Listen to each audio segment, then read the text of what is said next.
Okay, well, it is my privilege today to have this conversation with someone who I consider a friend, and also it's someone that I respect greatly in this ever-changing industry. His name is Jonathan Miller, and if you don't know him, you should look him up.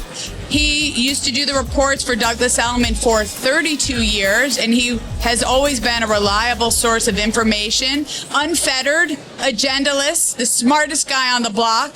I mean that. And now he has his own company called StreetMatrix, and he's also working for The Real Deal, but he's incredible. And so I'm really privileged to be with him here today. We're going to have a little discussion. Jonathan, how are you? Living the dream. Living the dream. It's all good.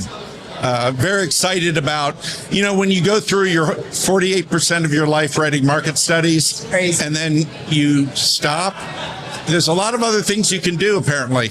That's what I found out. Well, you're a smart guy, and you understand how our industry works. I try to, and it's an industry that's changing every 5 seconds right now. And the agents rely on you for good information. They know when they're getting information from you, it's stuff that's not tainted. There's no spin. You're direct. You put it out there, which is why we love all of your reports. Thank you. What I'm trying to avoid is when people take information that I present that they don't have to adjust. Yeah. Like, oh, he's always wildly optimistic or wildly pessimistic. I'm just trying to provide a neutral benchmark so that your agents and their clients and customers can make an informed decision. Which is so important in today's world where everything has an agenda, as you know. Oh, my goodness. So I want to talk to you because you and I are very much aligned about the private listing network discussion. I just was on stage, as you know, with Pam, and you and I have both been critical of that and what it does to the consumer. But why don't you talk to us a little bit about what you see it as in our industry, why you think it's a danger, and why you think it should be corrected.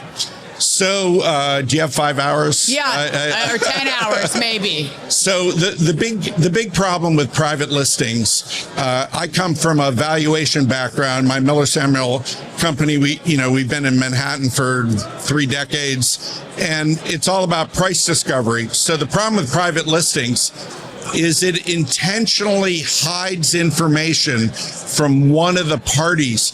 Last time I checked, you need a buyer and a seller, right? You need 2 to tango. You had 2 to tango. And if one of them or both of them are misinformed, and I actually have been writing about private listings a lot, and the idea came to me a little over a year ago, where I was talking to a Wall Street analyst who covers the housing vertical, and they said to me, we're just waiting. We talked about private listings. We're just waiting for the litigation to start. And I said, what do you mean? And they said, well, the seller, when they accepted the offer and find out that only 3 people saw the listing, and the buyer who didn't know that the listing had been on the market for 18 months, that's sort of distorting what value is. And the bigger point here is that market value is defined as the sort of the price that a fully informed buyer and a fully informed seller agree on. And if that's murky, and that has ramifications for tax assessors, for appraisers, for the bond market, because it's not really market value anymore. Well, you're changing it. You're making these sub-markets. It's like the dark pools that Wall Street used to, right? Right. And so if you're going to do that, and then a buyer goes in and they don't know how long was it on the market, did you change the price, that may impact what they're willing to pay or not pay. And sellers are also in this sort of hidden space of not being informed. Right. And surveys show that sellers have no idea what an MLS is or, a private listing platform. And the original impetus for private listings inferred by misusing an early report by Bright MLS.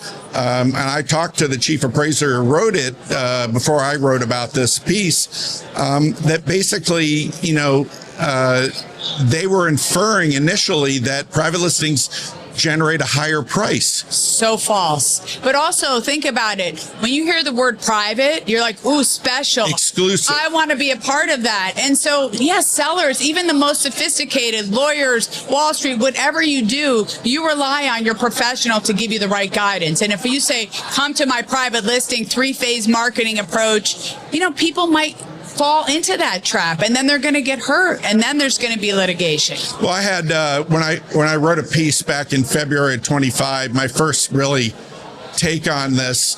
Robert Efkin emailed me and said, "Hey, do you want to come to my office and talk about this?" And we did for like an hour, maybe 90 minutes. Did he understand what you?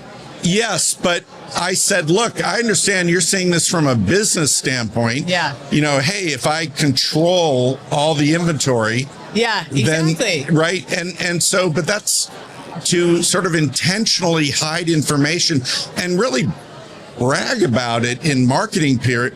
Like, hey, we don't share, these friendly. That's everywhere. If you want we have special information, and he says days on market is a killer of value to sellers. Yeah, ding dong. Which is why you have to price it the right way and put it on the market and do it the right way and market it appropriately. And that's how the consumer, meaning the buyer or the seller, does price discovery. Price discovery is a sacred fair market calculation. Structure. Hello. Right. I mean, he should know that. Right. So it's sort of like, and it's a little bit of trickery. Well, I think that the private listing effort, and this is what I wrote initially, and he swore that it wasn't part of the factors. It's double dipping, double ending deals, because the listing agent controls the listing. And if you talk to any professional out there, when you talk about private listings, double ending, double dipping deals is part of the math. Of course, you can't exclude that. So that taints the advice that the agent is giving the buyer or seller, because do they get double the commission or and not? And that shouldn't be their incentive. It shouldn't be a factor. Yeah, the factor should be put my client first. I'm a fiduciary. And also too, like, what does it mean when you say, the seller can market their property any way they want? I get it. Like, but not to the point of hiding. Which is what's happening. And, Rob has said over and over again, I'll share my listings with everyone. Then do it. Like, he could do it. There's a mechanism right now in Rebney. I've asked him many times, and share them right now so we don't have to play detective. Right. And he hasn't done it. So there's something, I'm not accusing him of any sort of mischievous or fraudulent behavior, but I think it's more misinformed. And what he's doing is hurting our marketplace. Right. Well, the problem is, I think a larger problem is that it's going to make the consumer be less trustworthy of the agents or the agent community, because it's like, hey, are they hiding? It's not a good look for us, right? And already consumer confidence with agents is so low. Yeah. And the agents have to work hard to win over And what trust. This does is it just takes it down. Makes Now, it like harder. you're trying to. So, what do you think is the solution here? Well, so on a federal level, there was an opportunity that was missed because the merger with Compass and Anywhere, basically sailed through without any regulatory oversight. No scrutiny. And there was already plans for at least a year of really grueling. Yes. And my interaction early on with Compass executives about the private listings, and double dipping and all that was like, absolutely not. We don't do that. We never even crossed our minds. We don't track it. And then literally after the merger, they offer like a 10% bonus for in-house referrals, which is kind of like hypocritical. A little bit. Because they're trying to keep it in network. And I understand, but it has nothing to do with servicing the client or customer. So your question, I'm sorry, I go down rabbit holes a lot. It's an important point. But I think the bigger issue is that because the federal opportunity was missed, because their lawyer knew someone in the White House, and it was just sort of passed through. And the person that from the regulatory agency that had objections to it was repurposed to another department. I saw that. Right? I read that. Yeah. And so what's happened so far? Well, I think this is going to be litigated on the state level. They're not going away. They're just going to be. It's going to be modified and probably significantly. Right now in Washington State and Wisconsin, they're illegal. Private listings are illegal. Connecticut's in process. Connecticut and New York are talking about it. There's a bill impending. Yes, and 2 states, the names escape me, but there's 2 states where the legislation is already going through the process and is likely to pass. So I think this is going to be done on the state level and probably fairly quickly. I would hope so. We will see. But it's a shame. It's a shame because our industry is already in fracture mode for so many other reasons. So let's pivot for a second because you're so smart. I don't get any time to really chat with you. Tell me, what are your thoughts about the pied-à-terre tax? I know we don't know exactly what they're proposing yet. I've heard different things. But what are your thoughts about it overall? You were here in 2019 when it kind of went away. It was proposed. We lobbied against it. What do you think today about it getting passed? So first of all, when I think about any kind of taxes, pied-à-terre or anything else, when those laws are written or proposed, they never factor in whether human behavior will change. Right. You're talking about the transfer and mansion tax, so they're going to miss out on the velocity of deals. Right. And so over the long run, what'll happen is it'll probably get baked into value, but it'll probably reduce the volume of higher end transactions. But I think the volume reduction, despite the examples I've heard publicly, I think the bigger reduction will be in activity closer to the $5 million threshold than higher. I remember, and this is no dig against Florida. But I remember a while ago, there was a Bloomberg article that I was in, and someone in the article was interviewing a hedge fund guy, and people were going to Florida because of the taxes in New York, and the guy was quoted as saying, well, the problem with going to Florida is living in Florida. And so then the Miami Herald called me and interviewed me for a counter story to say, well, people love living in Florida, right? So anyway, my point is that there's trade-offs. It's like during the pandemic, as you remember, a lot of people left the city figuring out, are they coming back or not? A lot of people did come back. Right. How much tennis can you play? I mean, I like traveling too, but people realize, and Jerry Seinfeld wrote like one of the best op-eds during that time. Yes. There's a sophistication and an interestingness in New York that you don't find any place else. Right. And people will deal with the grit and the dirt and the chaos to be in a city that's vibrant and diverse. So cool. We love this city. Is just. I'm not a native New Yorker, and I grew up in the Washington D.C. area, so a lot of politics in the news and everything. And my grandfather, and my dad, were born and raised, and my mom were born and raised in Connecticut. And my grandfather, every time he visited me in Washington, said, Jonathan, if you're not working in Manhattan, then you're just camping out. It's a very good point. And I still use that today because there is something about it. So I think, and actually there's a really good Richard Florida piece, I love Richard Florida. Yeah, he's Who's great. Your city.